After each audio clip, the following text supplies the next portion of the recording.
kimiki Qadr kechasida 2 rakat namoz o'qisa,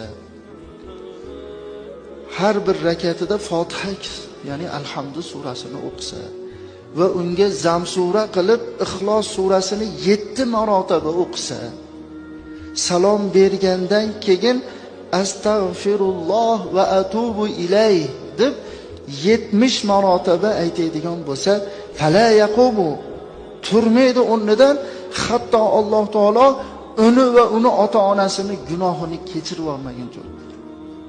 Turgunigacha Xudoy taolo uni va uni ota-onasini gunohini kechirib yuboradi. Va yab'asullohu ta'ala malaikata, va Alloh taolo jo'natadi jannatga farishtalarni, buyurar ekan, ular u uchun daraxtlarni ekinglar va qasrlar bino qilinglar va daryolarni oqizib qo'yinglar.